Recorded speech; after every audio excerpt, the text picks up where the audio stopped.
aircraft carriers, aka CVs, aka how the hell did this guy struck me at the start of the game across the map. Many people fear them, even more hate them, but only a few actually know how to play around them.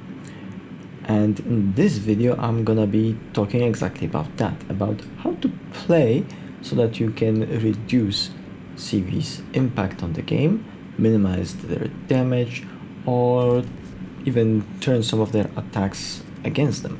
This guide is made up straight up to improve your performance against them and not gonna be mentioning any balance. It doesn't matter if you find them incredibly unbalanced or incredibly weak, because some players also do that. It doesn't matter. For this video I'm gonna be talking exclusively about the ways you can improve yourself to play and perform better in battle against them. So to start, we need actual good mentality. And that would be to believe that you can actually win against an aircraft carrier. Stop giving up. Because if you don't believe and you lose all hopes the moment you see a CV in your match, you reduce your chances of winning to straight up zero. Even taking a scenario when CVs would be incredibly powerful, like significantly more than they are now, with your chances of winning being around 1%, if you just cry yourself in the corner, they're gonna be 0% regardless of what you do. So before you leave any comments under this video that this doesn't work because CVs are broken, no, CVs aren't gonna be the problem there. The problem is gonna be you not accepting the fact that you can be the difference maker.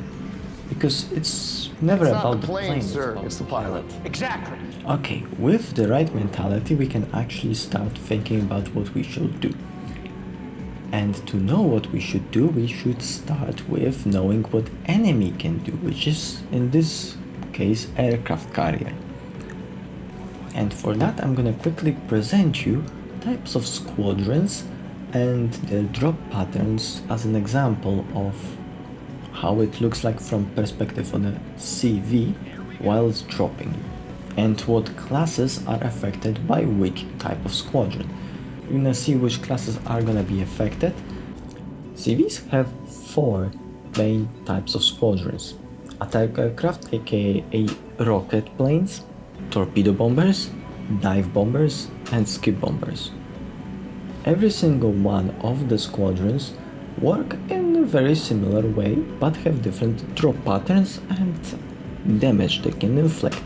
Each attack is very similar in terms of what is happening. First, a CV goes near you. If you're detected, it's much easier for him to establish the distance. Then he presses a button and the attack part of the squadron is separated from the main squadron and has small preparation time.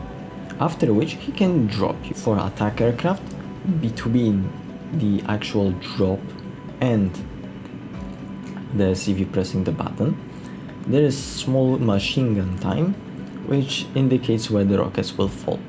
AP rockets have very short machine gun time, but they require much more precision in terms of strike, as they are able to bounce, they have no overmatch, and also can overpen softer targets, aka they struggle a little bit against DDs and big battleships. However, they can very reliably drop cruisers and aircraft carriers. HE rocket planes divide into 2 categories in terms of drop pattern. The Tiny Tim like HE rockets have similar pattern to AP rockets, which is a horizontal ellipse. But in contrast to them, they have very long machine gun firing time, giving target much easier time in terms of dodging. They also hit significantly harder, and in contrast to every single other else, work like basically higher caliber HE shells, meaning they cannot bounce. There is also a version of rockets that is much smaller, and they are also HE rockets. Those are also found on ships like Midway, but most of the time you're gonna see them on Audacious. Those fire in a circle pattern and basically cover the whole area with small rockets. They are much harder to dodge, but they inflict much less damage. Torpedo planes drop very small torpedoes for World of Warship standards. Just like ship dropped torpedoes, they also need some time to actually arm. So if CV drops them too close to you, you can straight up go into them and they will do no damage whatsoever. Torpedo planes differentiate a lot between specific aircraft carriers, but usually they are great at dealing with heavy cruisers and battleships. Dive bombers are the most diverse type of planes we have in the game. Usually they have vertical ellipse pattern in terms of drop. However, many people do not know all of their properties. For example, Audacious drops carpet HE bombs, meaning they cover a lot of that area of drop with smaller damage per bomb, but you drop a lot of them, meaning that they are very effective at hitting big targets, but much less effective at hitting small ones. HE dive bombers from ships like Midway, however, even though they have the same kind of pattern, drop much less bombs, but they also have a specific property that many, especially DD players, forget about. US dive bombers can actually turn however they like without losing accuracy. They do not go much forward during the dive, they basically dive straight on. HE dive bombers are the most reliable at killing any classes, since depending on the aircraft carrier, they can be just slightly more specialized against one, but they work just the same as a medium to high caliber HE shells. And we all know how HE armament is in this game. It's just the most reliable damage dealing thing it is. AP dive bombers, however, exist very rarely and usually do not have great dropping patterns.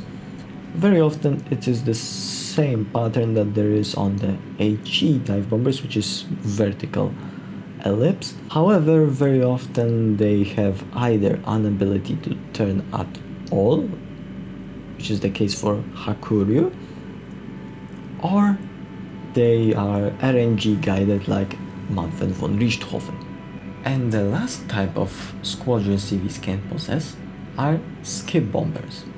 This is the newest addition we have in the game, and they basically have the same kind of properties in terms of damage and pen as their counterparts in the dive bomber category. The only difference is that they are dropping from the side of the ship, meaning that they're gonna probably hit the most armored part of the belt, which for AP bombers is more of a pro, since they're gonna be less likely to overpen or miss the target.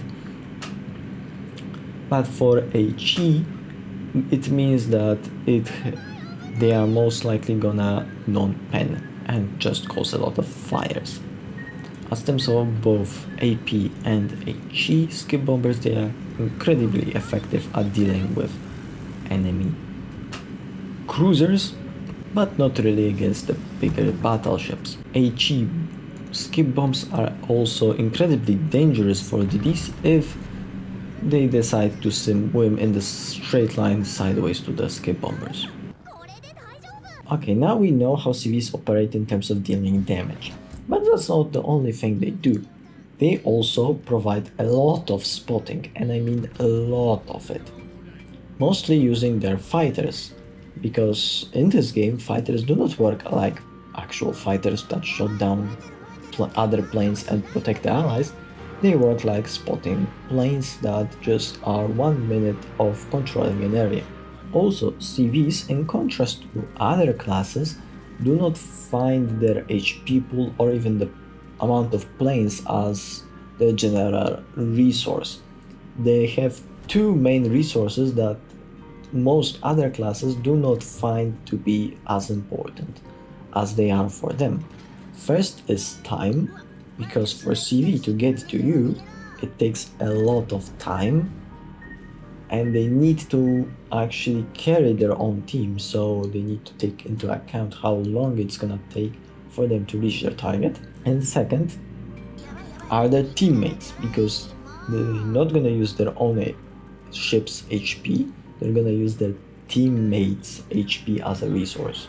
Knowing that, we can establish that our first line of defense should be our positioning. We need to find spaces from which we can isolate our fight with enemy aircraft carrier the moment the planes are gonna be approaching.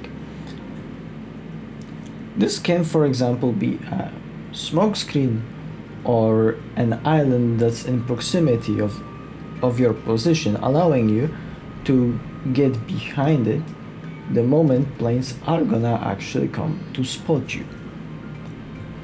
This way you're not gonna be fighting both enemy ships and the CV, and you can focus exclusively on dodging the airstrike. About that in a second.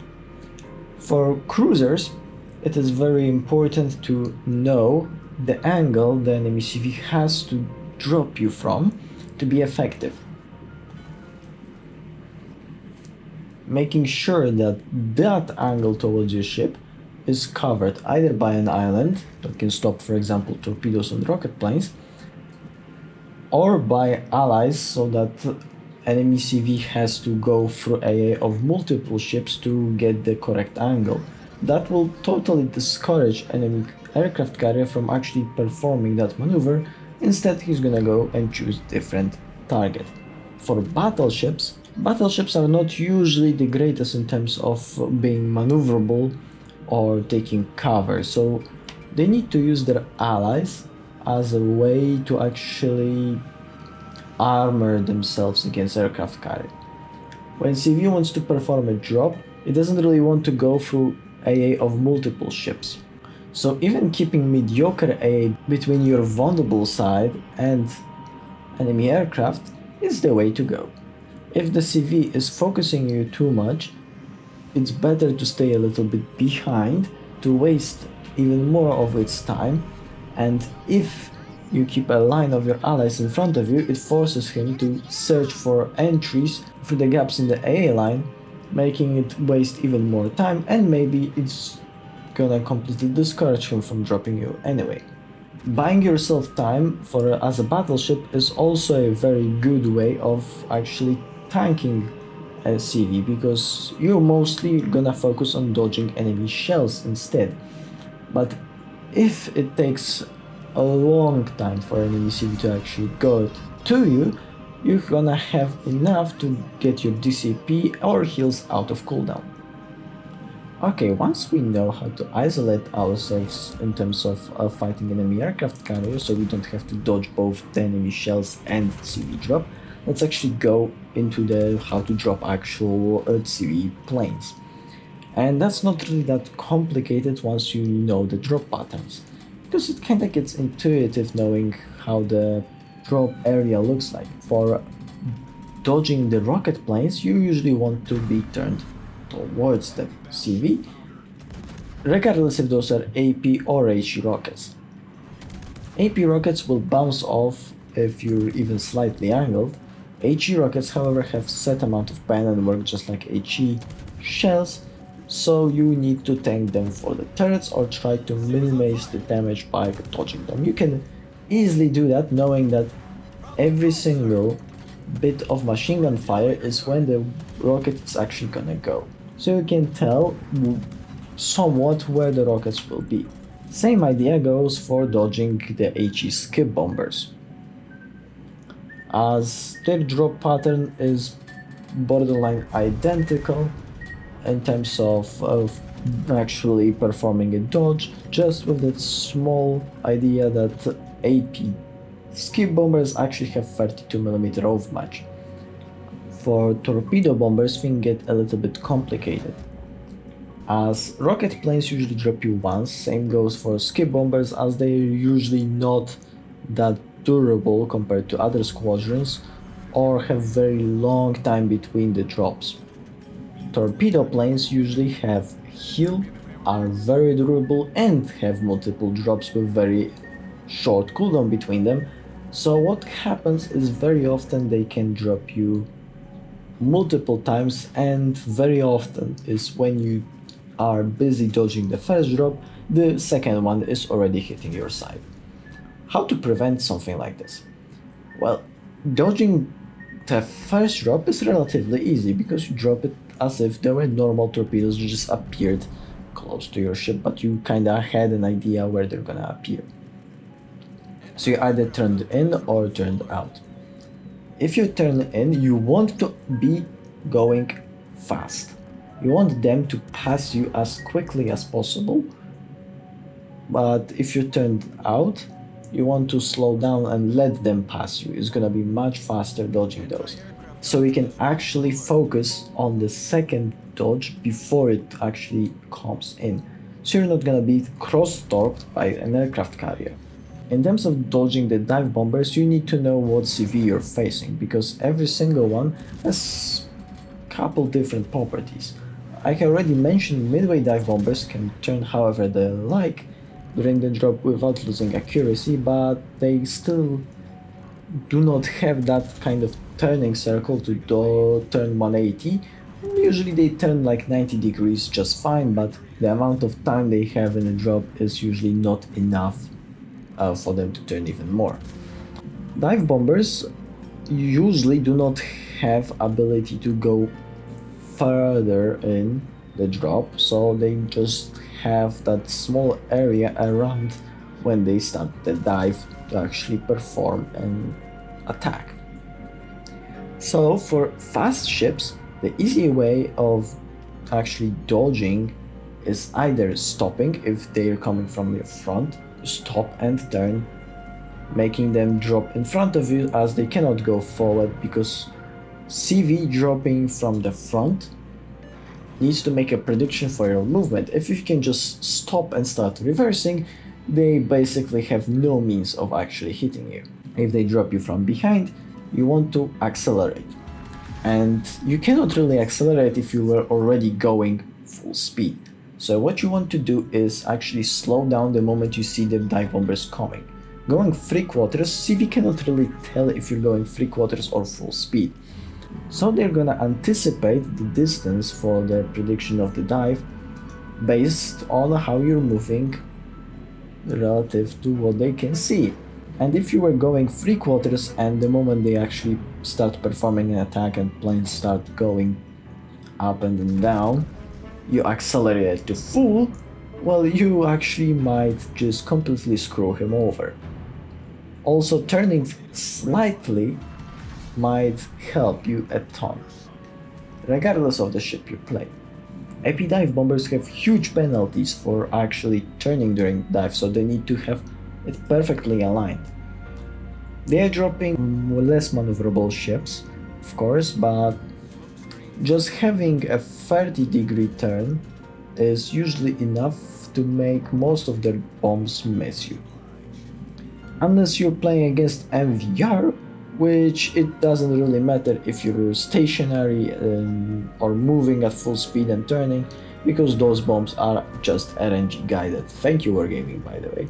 Amazing change, CV players love it, Battleship players love it, no skill involved, just pure RNG from both sides. Carpet bombing is the easiest kind of bombing to dodge for majority of the ships, as this kind of bombing is effective mostly if all or almost all the bombs actually hit the target. But since they are dropped in such a widespread manner, it's very hard for you to avoid all of them, but just being hit by one is actually not hurting you at all, even if you're playing a squishy DD. Being sideways to the carpet bombing usually means that the bombs are gonna just completely miss you, because they not only go from the top covering an area, but they also go at them like around 45-degree angle towards the sea. Meaning that very often if you're sideways, you might as well be a battleship and most of the bombs are gonna miss you anyway. In terms of using fighters as counter doing CV, it doesn't really work that well, thanks to Wargaming's amazing coding and such.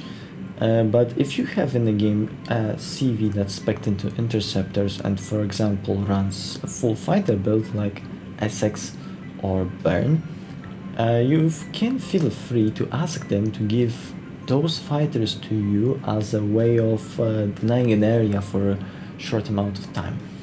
Because the moment the fighters are in place, it's very hard for CV to actually go through them and drop you, unless it's an Akimov. But if you want to think that having fighters on your ship that are deployable is a way to actually deny CV a drop, well, it isn't. It's to deny CV a second drop on your ship, not the first one. Only the CV dropped fighters have a possibility of actually denying enemy CV a drop. That's the first one. So if you have Essex or Burn in your team and you want to commit for a push, for example, don't be afraid to ask them for assistance. But don't demand it, just ask if they could. Because being polite to your aircraft carrier gives you much higher chance of them actually wanting to support you. If you just blame them at the start, well, you might as well just say, I don't want your support, go F yourself, and then you're not gonna receive that support. Okay, but what about operation with AA? Oh, right. The AA fire. Fire for aircraft. Fire chosen specially for aircraft. The AA fire. Well, AA is most of the time just a resource that tells you how long enemy CV can be near you or if it can drop you. If the time that CV can spend within your AA is shorter than the time it takes for him to drop you, well, he cannot drop you. But very often that is not the case. What you want to do in terms of AA is always use the priority sector in a correct spot. And that usually is not the one that the CV is approaching you from, but the one that the CV is gonna be after it drops you. Because you want to activate the sector in the spot where CV is gonna be in for the longest time. CVs can move their planes, meaning that you want to maximize the time they spend within your priority sector. If you activate the priority sector on the wrong side, it actually nerfs your AA on the other side, meaning that if the CV just suddenly switches them, you lose a lot of damage you can do to the enemy planes.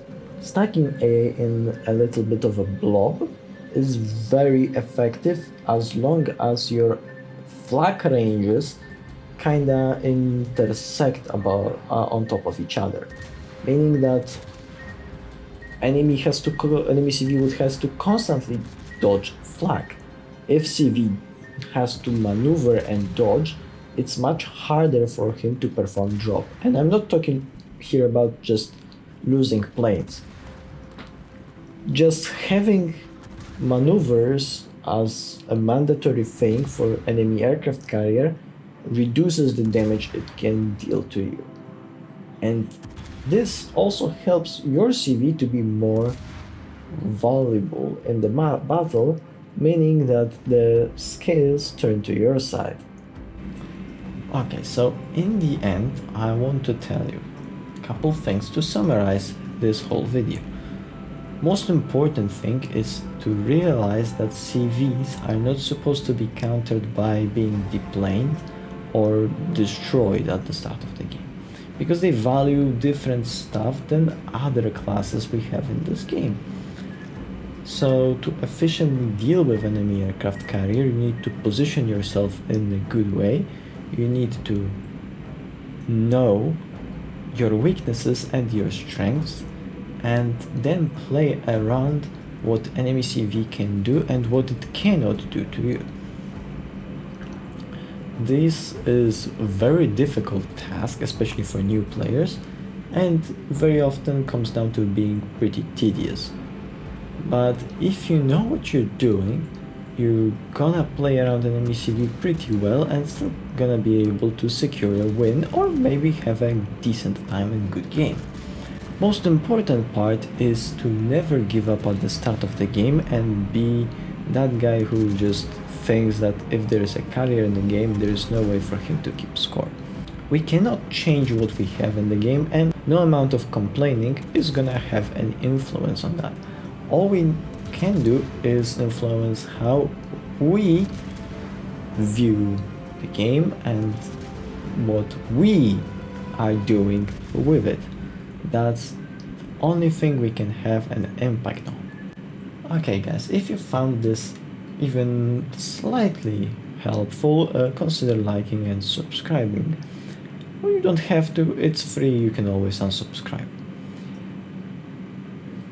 It's been Senpai Silent, and see you in the next video.